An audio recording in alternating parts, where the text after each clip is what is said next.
Practice. Scroll up. Oh, go studio one. Scroll up. About to start.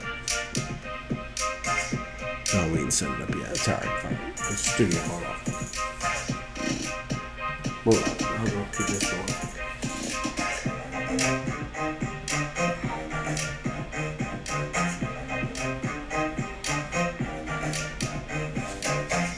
I'm gonna start. Okay.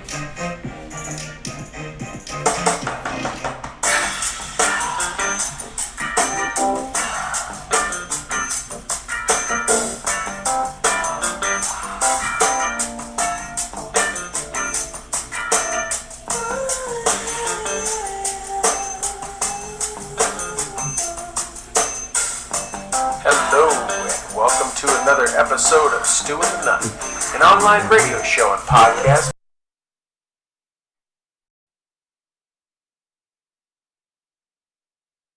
Different perspective and hopefully a few laughs. We do this by not only interviewing guests, but also sharing our own perspectives and asking you, the listener, to interact with us on our chat room, via our Facebook page, and of course, on Twitter. Keep it funky. Oh, yeah. Yeah, well, the funk is alive because we are live and alive together. That's right. In the Southern Studio, Georgetown, Texas. Get your... you ever watch that guy, like the weather guy up in Canada that does all the... I think we could say Don Cherry. Yeah, no, like Rock'em Sock'em. Yeah. No, so welcome to the show, everybody. Troy, the Stu, and the Nunn live together in the Southern Studio here in Georgetown, Texas tonight. We will be talking a special night because it's Monday. We're usually Thursday, so thanks for tuning in. If you're doing so, it's tough for me to do the socials, so I'll get the socials going here in a second. I'm getting it cranked up. But we're, the Stu is going to get it cranked up. But excited to have everyone tuning in here on a Monday night. So I know it's a departure from the regular, but sometimes when we're in the same state of mind and geographical state, it is good to get together and hang out. And shows when we are together are always better than shows when we are remotely apart. So yeah, survey shows that the fan base prefers in studio working together shows. I prefer in studio. 92% of the time, based on scientific polls. Yes. Not Gallup. No. Not the Gallup poll, but scientific polls conducted by scientists. Yeah. Are you a scientist? Basically, like me too. I'm a political scientist, so therefore we're both senior NCOs. Yeah, so that kind of makes us military scientists. Yes, military science. What's up? Right. I mean, I got that credit. I got that credit on my ACAP. That's it. Or whatever that ACAP, was that what that was? Whatever, like the the MOS credit thing and what my Bob was. Yeah. But anyway, so thanks for tuning in. Lots going on in the world. It is an interesting time. And we're going to jump down the rabbit hole on a couple of different topics. But first and foremost, shout out to everyone still working. And when I say everyone's still working, I'm talking to the military members overseas that even though allegedly there's a peace deal on the table that's been signed, people are still working, people are still dealing with stuff. Shout out to like the special forces members that are working in all over the globe, especially Africa. We've had friends of the show there recently, and we're happy to have them back in one piece. And so it's great to have everybody, that's still working out there, believing in America and still doing stuff. Yeah. Because people still believe in America, despite what you might hear on certain channels. Some would make you think that it's all going to hell in a handbasket. But yeah. I want to give a big shout out, Toby, as you were kind of saying. I was getting socials and stuff. We got a lot of electronics going on here, getting the tech fixed up for going forward. and welcome everyone for this March 9th show. And our sponsors, Listen Night Fight Company, Veteran Outdoors, and Commodity. I think we can announce it. I am sporting a new Commodity shirt, matching your Commodity shirt and hat. Also sporting a VO, so we kind of got it all going on here. But I like this, man. I like the Commodity bear. Yeah. The bear is a beast, in Alaska. I lived there for a little while. But there's two animals. There's three animals that I know of in the globe. Two that are in Alaska that think they are the top of the food chain.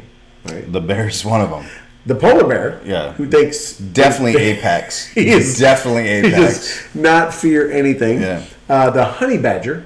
Not in Alaska, but he's the one that's not in Alaska. Yeah. I think that's the only one outside of Alaska that does not realize that thinks nothing can hurt him. So the North American honey badger is also known as the wolverine. And the wolverine, although he doesn't have like someone eloquently like saying the honey badger just doesn't give up, if you ever come across a wolverine, go the other way. Count your blessings if you make it out, because the Wolverine, and I'm not talking Hugh Jackman, and I'm not talking X-Men, the legit Wolverine, like he don't care, she don't care.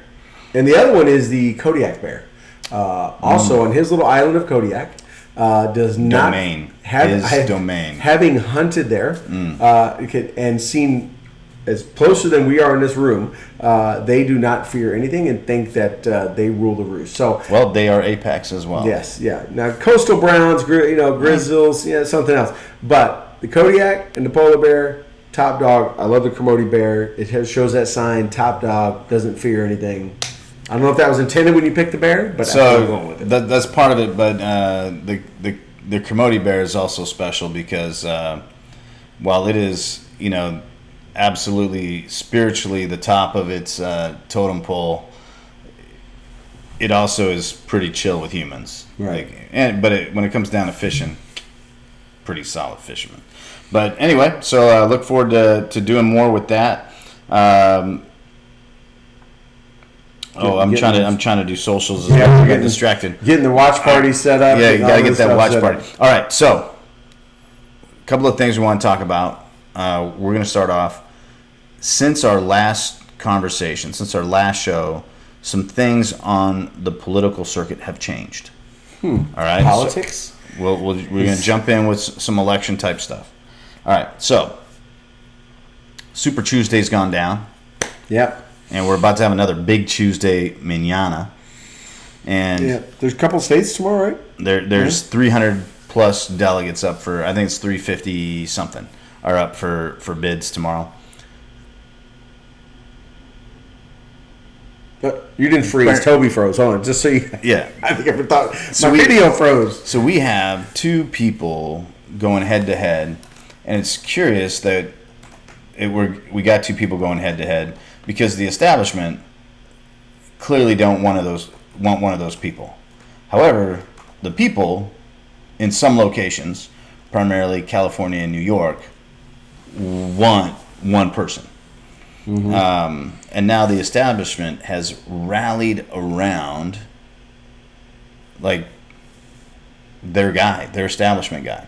Right. So we started off with 50 bazillion people working for the primary trying to get a spot. It was allegedly one of the most diverse. Allegedly. To be fair.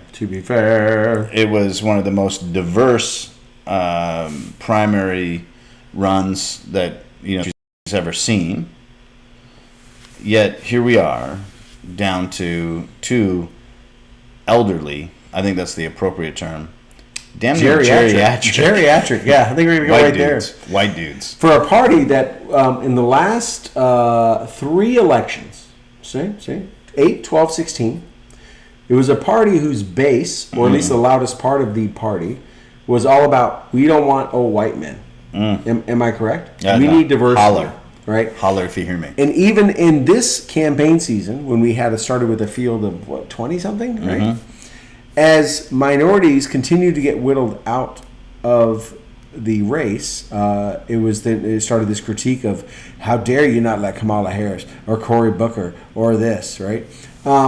So they've all been like, oh, it's we don't have enough diversity. Even Pete Buttigieg on the last debate he was in talked about how there's a lack of diversity. It was all white people up there, right? Meanwhile, like he was white, but he was diverse because he was gay, right? But let me talk about diversity that the Democratic Party didn't talk about. Tulsi Gabbard. Oh, not welcome. Female. Not welcome at the debate. Female. Still in the race. Right? Yeah. Minority. Veteran. And veteran. Punches all 3 tickets, right? And if a party wants to show a little more intelligent than the other two combined. Yeah. So if you want to truly care about diversity, if it's not just a talking point to make yourself feel good, then you really, and if diversity is what's most important for you, and I say for you being not only the voter, but more importantly, the National Democratic Party who touts that, they should be embracing her as the welcome relief to the 2 old white dudes, which, by the way, Joe Biden is now the youngest one running there. Think about that. In his 70s, the youngest guy. Right. Tulsi, female, minority, veteran. Cool with Hollywood. Still serving. Cool with Hollywood. Yeah, still serving, and has strong opinion. She has some experience, but they won't embrace her. They won't even welcome her to the stage. Nope. Because even though she checks the blocks of what they say they care about, she also represents what they don't care about. And this is my opinion purely. And this is not, we haven't even talked about this. Nope. Because she is proud of her veteran heritage and her service. And I think that gives the party at the national level a lot of discomfort. And she's also talked against some in her own party when she doesn't agree with them. She doesn't tote the party line. She's also engaged in a lawsuit against Hillary Clinton. So, like, if she commits suicide in the next little bit, we know, like, she didn't actually kill herself. Right. Because the party, under the guidance of Hillary Clinton, like, labeled her like an Assadist, meaning supporting the Assad regime in Syria, because she met with him to find out exactly what was going on. Right. As do other lawmakers. It is commonplace for American lawmakers, members of Congress, to travel and meet with other foreign leaders, not covertly, but like overtly. And not only do we conduct diplomacy through the State Department, we sometimes also conduct diplomacy through, actually, doing diplomatic things with lawmakers. A time-honored tradition since, say the French Revolution. Mm-hmm. Perhaps you're familiar. There was the Jacobians. There was some, aristocrats, and they didn't get along, and this guillotine thing came out, and we sent. That's a pain in the neck too. Just saying. And we sent a couple of American lawmakers over to talk to the leadership that was, fledgling in France, that was coming up on both sides. And who did we send? Perhaps you heard of him, Thomas Jefferson. Yep. And this other dude named Benjamin Franklin.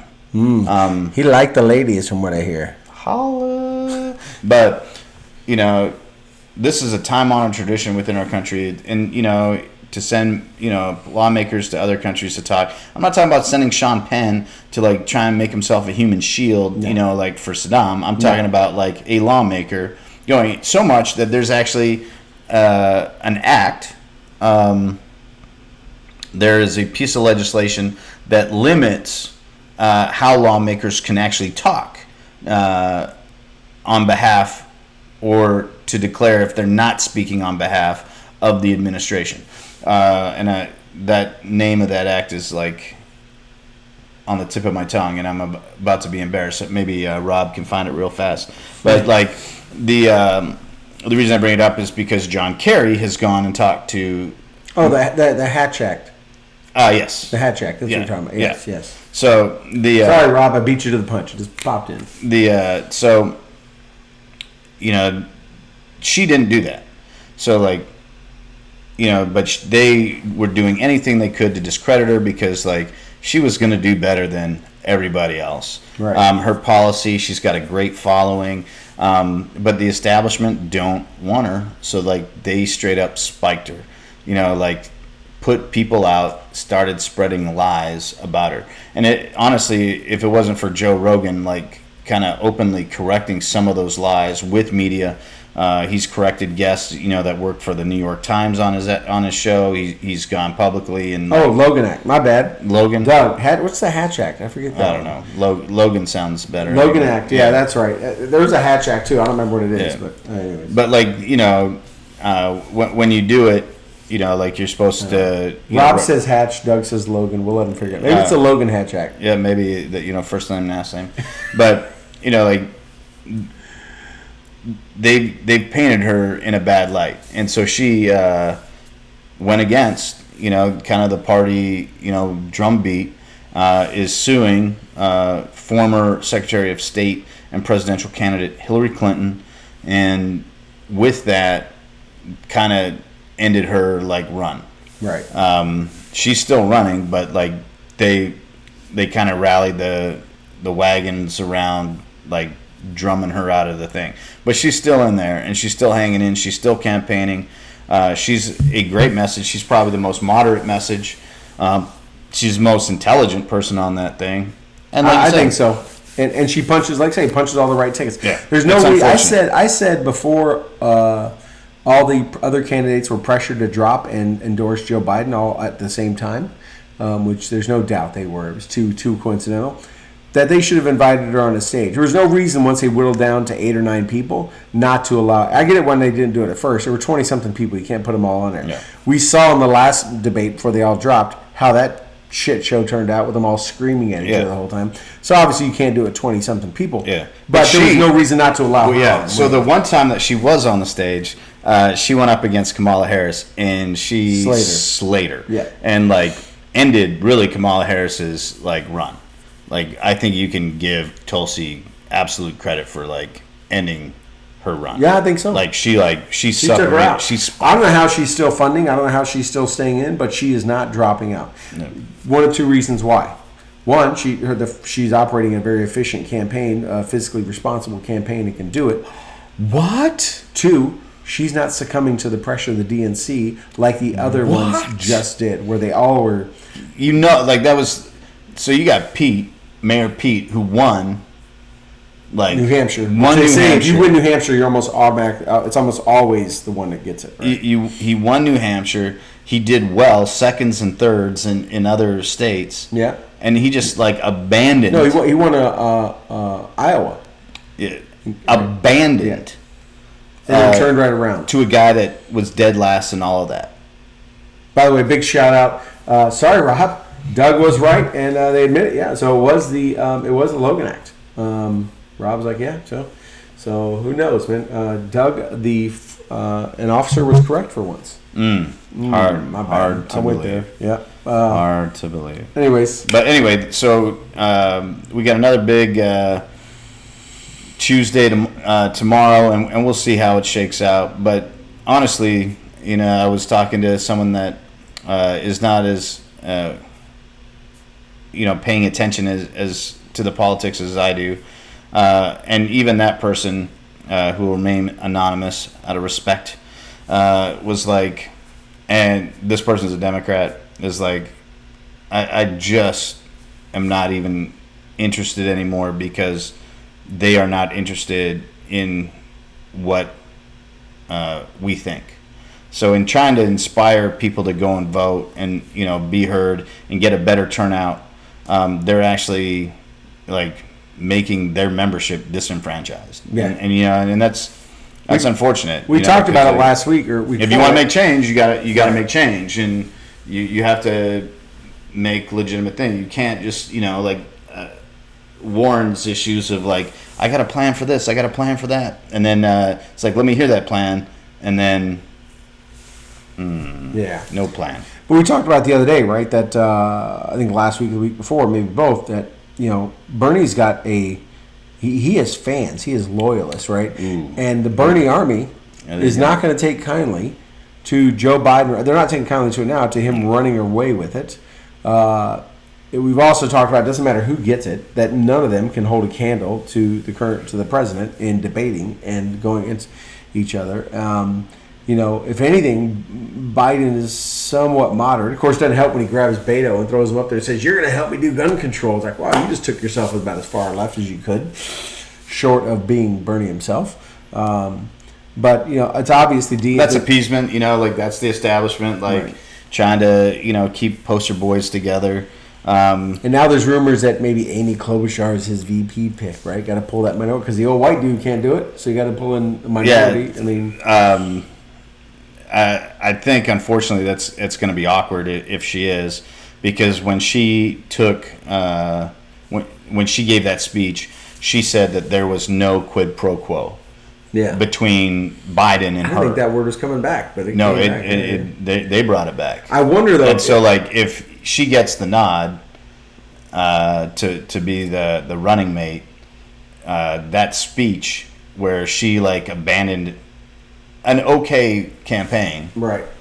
She did better than him in some locations, so she abandoned that campaign to get behind him like Buttigieg did, as Mayor Pete also actioned. That's going to reflect on her statement there, and right. She's probably going to lose credibility if she does get.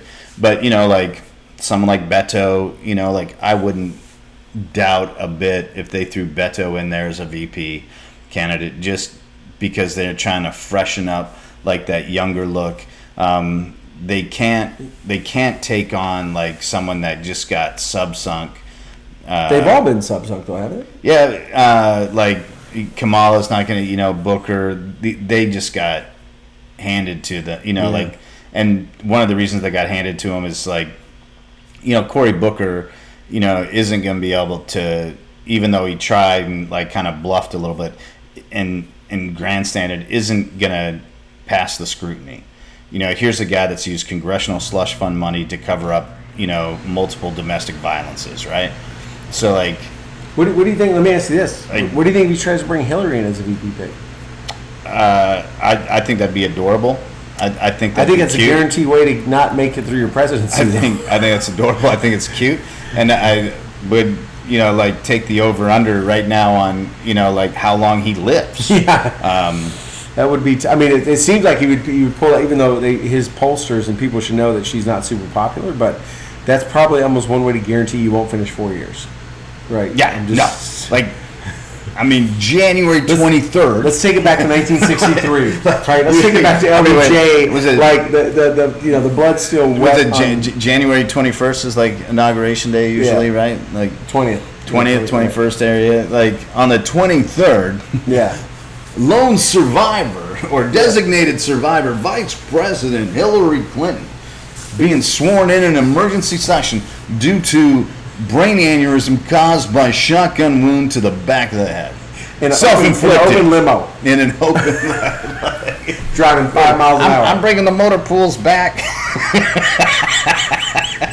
Yeah. I can't. We're probably going to get arrested for making jokes. You may not. I just said he may not.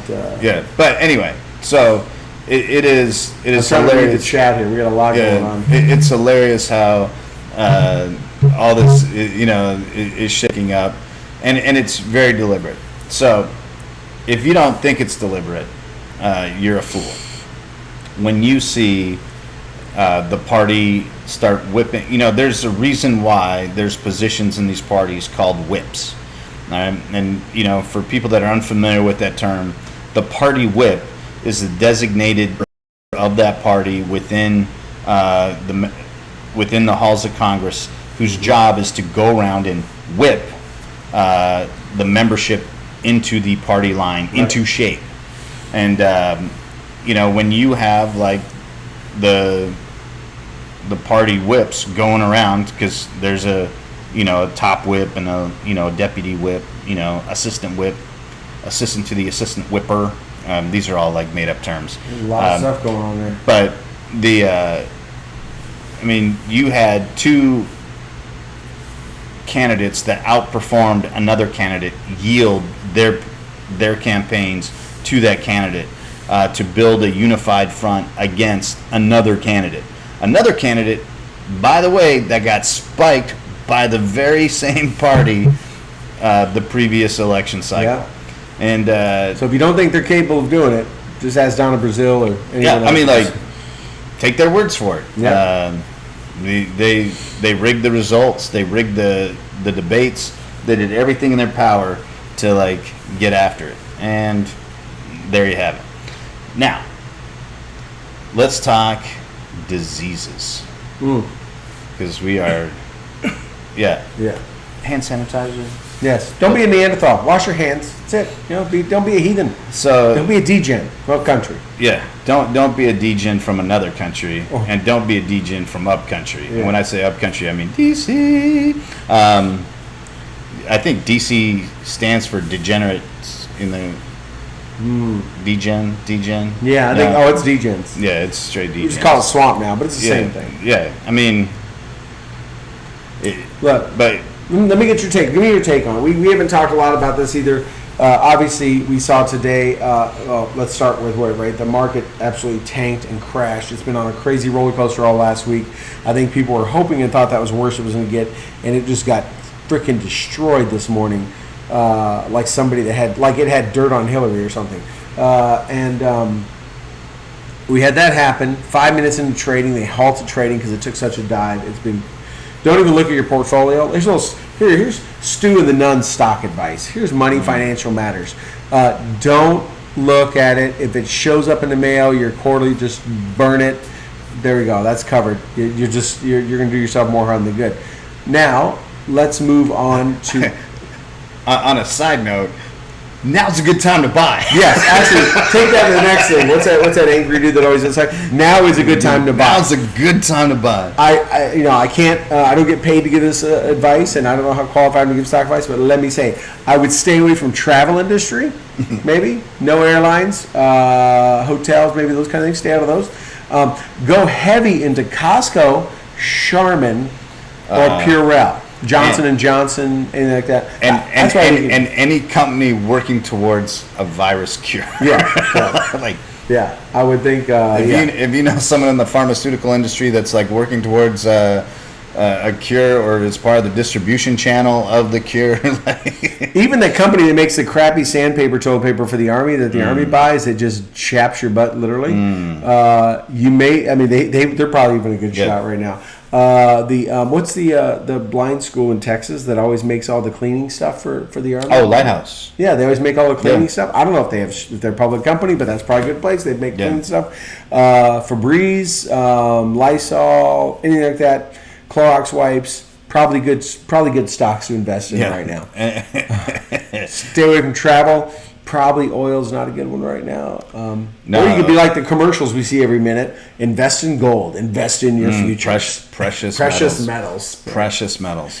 Well, no, it is interesting, and one of the things that is unique about the president of the United States. Doug says we're too close. We may affect each other. The office of the president of the United States is it's probably the only position in the world that a person who holds that office speaks can affect global markets. Very unique power that is within the confines of the Oval Office there.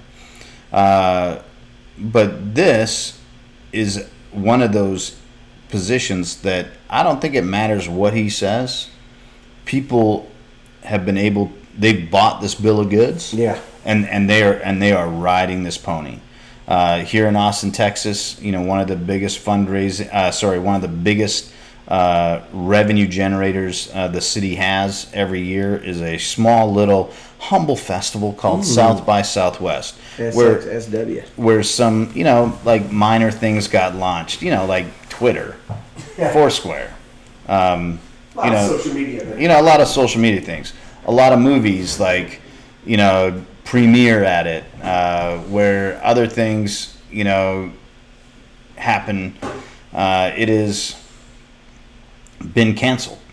Hundreds of millions of dollars in revenue will be lost out of fear of what will happen if the coronavirus comes, through a demographic, primarily, like middle-aged folks in good health, because, like, Weird.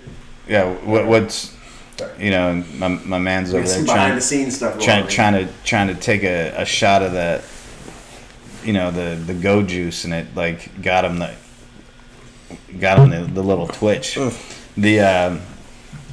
But it's a bold move, and a lot of this is just based off of fear mongering, because the doctors and the scientists at the CDC and the statistics don't seem to validate the behavior that's going on.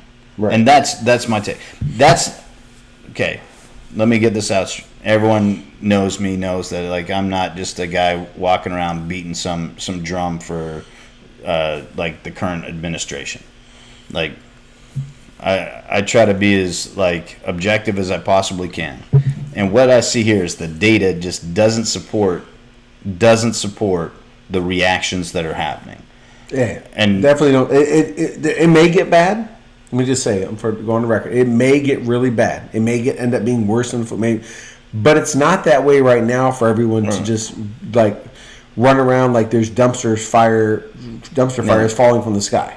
And while yes, there's not a cure, a vaccine on the market currently. The symptoms, however,